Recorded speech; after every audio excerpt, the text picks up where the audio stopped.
Hello and welcome back to Language, Culture, and Dr. Lou. And today I have some idiomatic expressions from English. So some very common and somewhat very old sayings in English with some surprisingly scary origins. And I thought of this topic when I was doing my last video about idioms in English. And by the way, if you want to check out that one, it's called Idioms with Interesting Origins. And when I was making that video, I figured out, I started noticing that, wow, we have a lot of expressions in English that come from a pretty scary place. um, that come from, yeah, surprisingly sinister origins and whatnot. And so I thought, hey, I should make a video on that theme. So here we are. And so um, these are different idiomatic expressions, very common sayings in English that have some surprisingly scary origins. So, what do I mean by that? Well, I'll give you the first one. When we say that someone was caught red-handed, right? Um, and that usually we use for catching somebody pretty much in the middle of doing something bad. We're catching them in the middle of doing something bad, or uh, you know, we're seeing evidence where we can see evidence that they certainly did something wrong. And this comes from, well, a pretty scary place because the red involved, the red-handed means having blood all over your hands. And it's not quite as bad as it could be. It's not about murdering another human being or anything like that. What this is, it's from an old English law from hundreds and hundreds of years ago, where it was illegal to kill somebody else's livestock, right? So they're animals. I'm not talking pets, I'm talking farm animals and whatnot. Um, and so it was illegal to kill anyone else's livestock.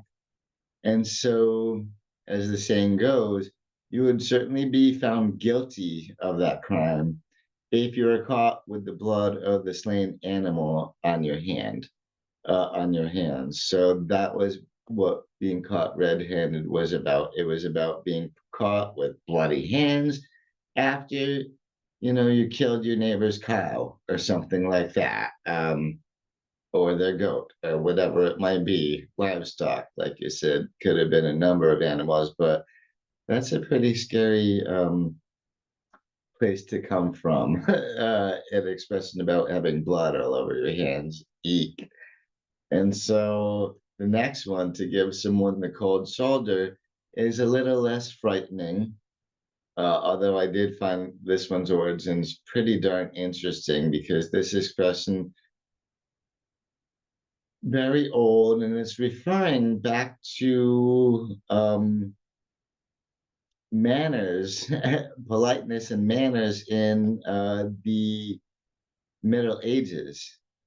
In the Middle Ages, in medieval times, it was considered rude to outright ask a guest to leave, right? If you had someone over for dinner or maybe, something like that, it would be considered rude to just plain ask them to leave outright. And so, what the host would do instead, if they wanted to give a signal that the evening was coming to the end so that the guests could understand it's time to leave without being outright asked, is they would, when they're serving the food, when they're serving the meat, whether it be mutton or beef or um, uh, pork, whatever kind of meat you were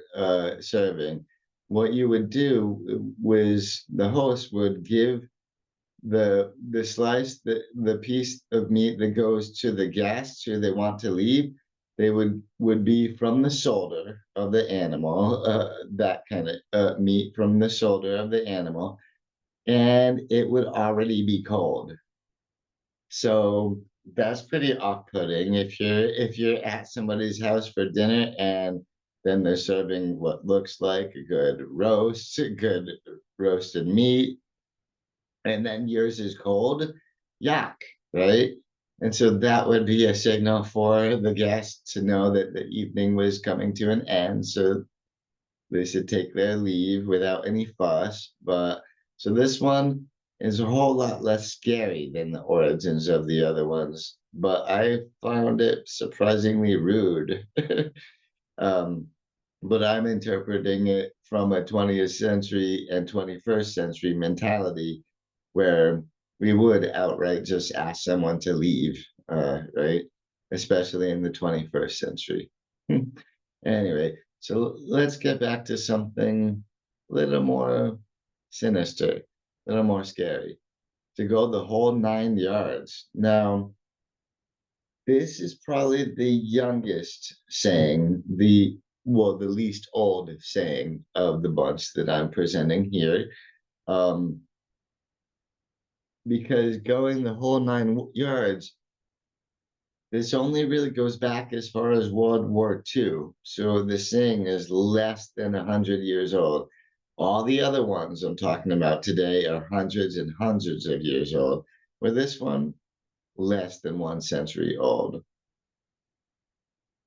And it turns out that fighter pilots during World War II, that's what we're referring to, fighter pilots. You know, guys who flew the jet, who flew the planes around, blasting other people with their ammunition and all that. So these fighter pilots, they were given the belt of ammo that they had, the ammunition belt, aka, where all the bullets are held before they get fired. Um,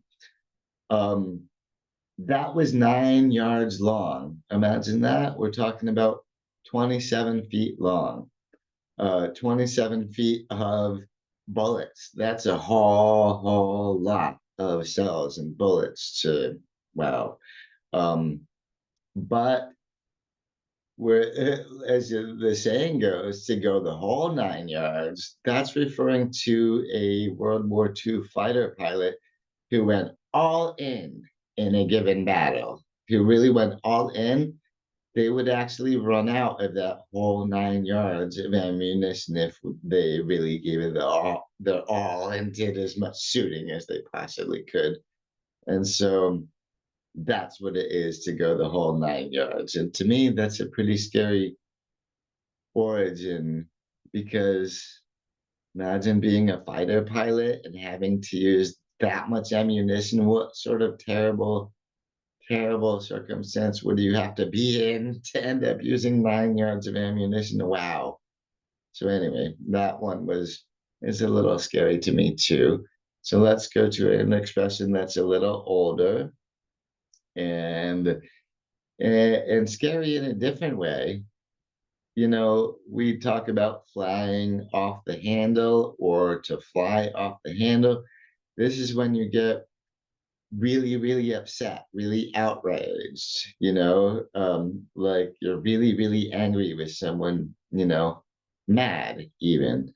You fly off the handle, you freak out at somebody, freak out, fly off the handle. Okay.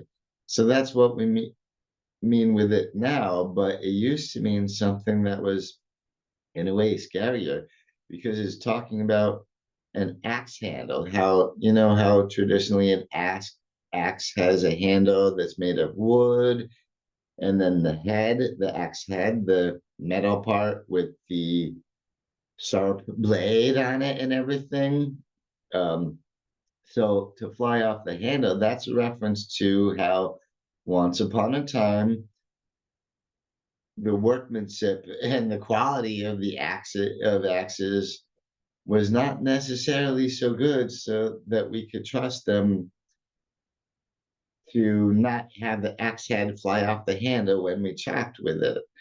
Um, and so imagine that. That's a pretty scary thought to me. Imagine a guy is swinging an axe um, right near you, but like the guy in the top left picture there, if he was spinning it, if the head flew off of his axe right now, it might actually kill you. It might, or at least it would do some real damage. Anyway, you don't want the heavy metal sharp blade part of anything flying at your head or any other part of your body. So I imagine this caused a lot of injuries and possibly even some death. But eat to fly off the handle, it makes the way you use it now seem a little less scary, right? Because now just to really be super angry and freak out at somebody, that can be kind of scary, but not necessarily murderous, scary, you lose your life scary. Anyway, so that one I thought was interesting that fly off the handle actually comes from axe heads flying off the handle. And that is super duper dangerous, right? And so this one is even worse than I thought. To kick the bucket. I didn't know where this expression actually came from. In English, of course, we have this idiom saying that somebody kicked the bucket, um, means they passed away, they died. And so I always thought that we were talking about an actual bucket, like a pail of something, like somebody kicking a pail down the road or something like that. But that's not actually what the bucket is in this expression.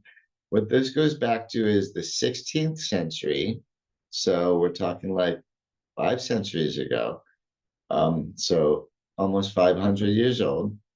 Um, Butchers, when they would slaughter animals, they would hang them over a beam called the bucket. And there's an example of one of those in one of the pictures here.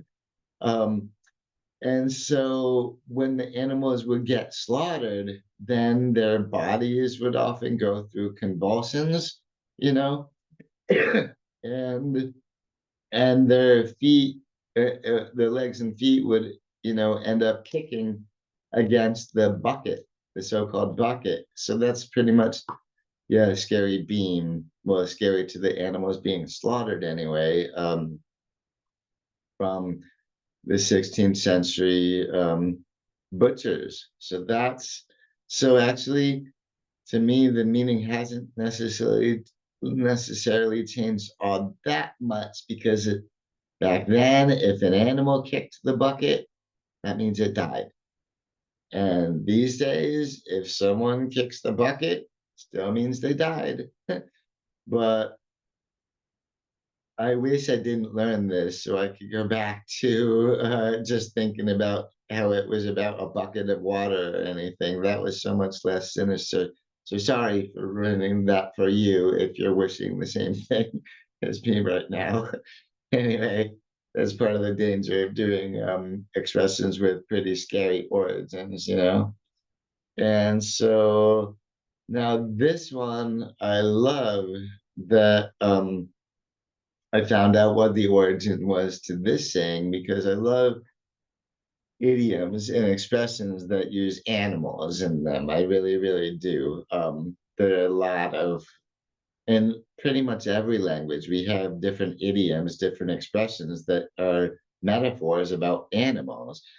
And to let the cat out of the bag, of course, we know this is to reveal a secret or often to inadvertently reveal a secret, like you're supposed to be keeping a secret, and then oops, there it goes, it's out, everybody knows now.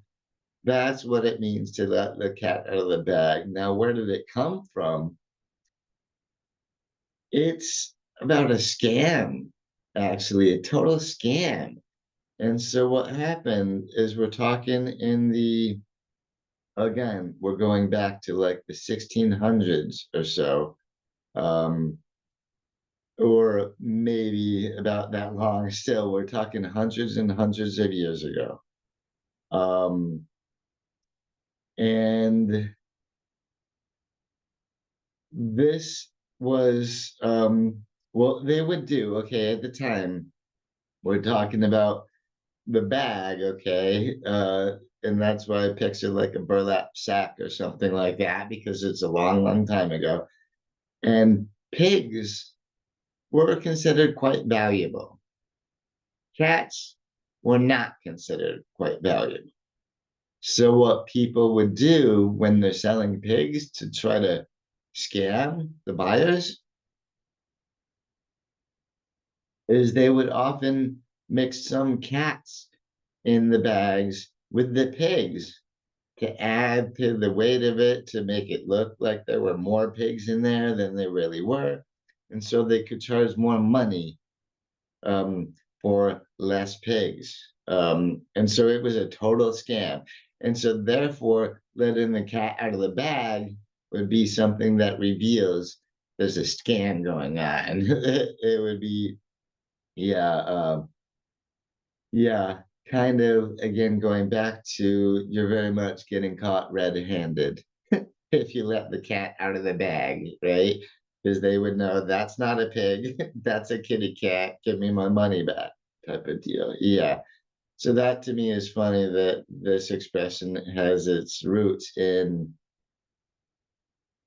one of the most despicable parts of human nature, scam artists and scamming others. Oh, and greed, of course, comes from greed, um, and dishonesty. So anyway, to me, all that was a pretty scary origin. But um, I do appreciate that now I actually know where the expression comes from, and knowing that comes from revealing a scam totally explains why it means today you inadvertently reveal a secret. Very good direct link there. So it's kind of interesting that we're still using it more or less on point, even if most of us don't know the exact origins of the expression. But hey, um, there's always time to learn. And so another expression, riding shotgun. This is one I think there, that maybe more English speakers might actually know the origin of, or at least American English speakers anyway, because it goes back to the American Wild West, the Wild West days when you know, you're going around on horseback or in wagons and whatnot. And so the person, well, what we mean by that expression today is someone sitting in the front passenger seat of the vehicle if they're a passenger, but if they're up front. No, it used to mean something even more sinister because that person, that passenger in the front, if they're sitting up front, um, not as far forward as the horses, of course, but just as far as the driver, um, they would actually need to have a shotgun on them so they could help defend against any robbers who might come by, people who might come by and do them harm and steal from them. That's what the shotgun was for. And so riding shotgun, that's a reference to in the Wild West when people literally needed to have a shotgun with them and be ready to use it if they're if they're if they're a passenger on a wagon. Yep. Um, and according to the one picture here, it looks like, maybe the person driving the thing has a gun too sometimes. Eek. But the Wild West, that's some pretty scary times, pretty crazy times, uh and uniquely American. And so I have one more expression with a pretty creepy um origin to you, Mad as a Hatter.